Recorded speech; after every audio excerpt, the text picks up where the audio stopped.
paper quilling is a mini station in our mini station. And if you take a look, this is what you're gonna see. It's gonna look like this a little bit. It has a cap on it.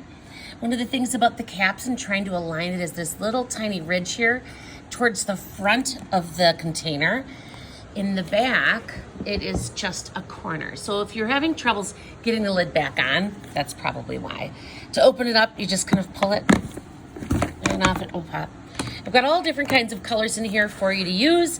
If you need a color that I don't necessarily have, let me know. I can probably have it ready for you for the next time. Other things that you're gonna need, you're going to need a piece of paper from our Quilling and Cray Pen container. It's the pink one. Or you could actually do quilling on another piece of paper that you've already kind of started. But it is such a small, detailed work. I tend to want to work a little bit on the smaller side of things. You're gonna need some glue, a glue spreader, your quiller, and let's see if I can show this. There's a teeny tiny slot in there, and that's where the paper is gonna go to be quilled. And I also recommend having some crayons. Starting on your paper, if it's just blank, I think it's a little easier if you actually do some coloring first. It also really helps to fill in the space that you aren't quilling. So, let's see. I've already started a drawing with my crayons, and this is what I'm gonna quill on. So, I've already got a basis, if you will. Now, what we're gonna do is we're gonna start by choosing a color to work with, and I think I'm gonna start with red. So what this actually is, you guys, is it's just copy paper that I shredded through a shredder. So what I'm gonna do here is I'm gonna take the end of it and I'm going to insert it into that little hole. Let's see if you can see that a little bit. See how it's halfway through there? I'm gonna keep it right up at the edge, and then I use my pinchers kind of. See, to show you, there you go. And I begin to turn the quiller, and it's rolling, if you can see that, it's rolling the paper right up onto that quiller. So I keep going until it's all gone. And I do try to make sure that it's on top of itself, so it's not kind of like spreading out, if you will, like I just made it do there. There we go. And then I let it go. So lots of times I'll see people quilling and they like to have like these, or they'll keep these little quills really, really tight. And you can do whatever you want to do. I personally like to have them a little bit looser. Now I'm also going to, let's see, just using a little tiny bit of glue. I'm gonna glue it closed. You don't always have to. It's just how I like to start my quilling. There we go. And I'm gonna let that sit for a minute while I do another quill. Let's see, this time I'm gonna do turquoise. Now, also, you can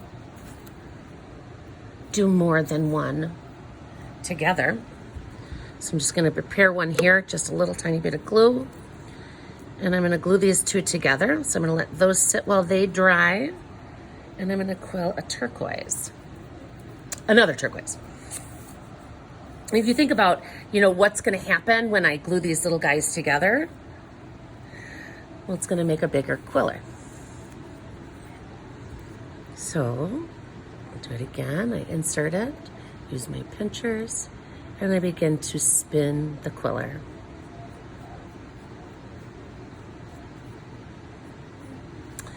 Now, putting them down on your surface could be a trick if they're all open. Again, I'm gonna open that up a little bit, let it take some shape. But, ooh, purple, that's what I want. Close that guy up. That's gonna be my next one, purple. And that one, I kind of wish it was a little deeper purple, but I'll go for the just having purple in itself will make me happy. So this, once you guys get a hang of it, it goes really quick.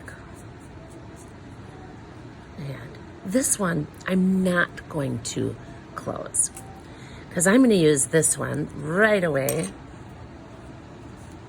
with some opening as my antenna. So I want to have it open. I'm going to apply my glue, not a ton of glue, so I just rubbed it right here. And I'm going to just kind of stick it and hold. 1, 2, 3, 4, 5, 6, 7, 8, 9, 10, 11, 12. Now, as I've said before, it is kind of hard to glue just the side of a piece of paper and have it stand, but it still can be done. It looks like I needed a little bit more glue over on that side here. I missed that part. There we go. And I would do the same with the other side. Now that should have been enough time for this to set up a little bit for me. And I want this to be kind of a shape. So the way to shape these is you can just kind of pinch them. You can make just about any shape you want. Oh, now I've got a teardrop shape. Could I make a heart shape? Let's try it. I'm going to use my quiller and I'm going to push it down. Does that work? I think it does. So you can make, again, just a little squeeze. But maybe this one, I want to make it a squeeze on both sides. So make it more like a leaf shape. Imagine all the things that you can make. So now what I'm going to do is I'm going to start to put these little quills on my paper.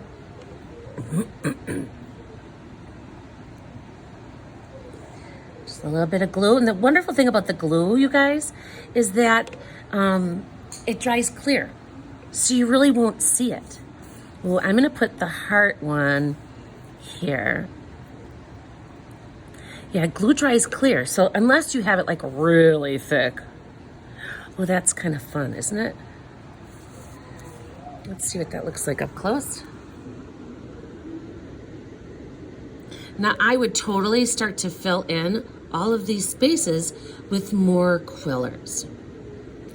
Now another example or something here, I've got one. I lost one. There you go. See how I used all these different quilling shapes to fill up the space? They're starting to come out a little bit. They're pretty fun. So if you need some quilling ideas or things to make, we've got a great book on quilling art that you can look through. Even just the cover itself can be an inspiration. Have fun quilling.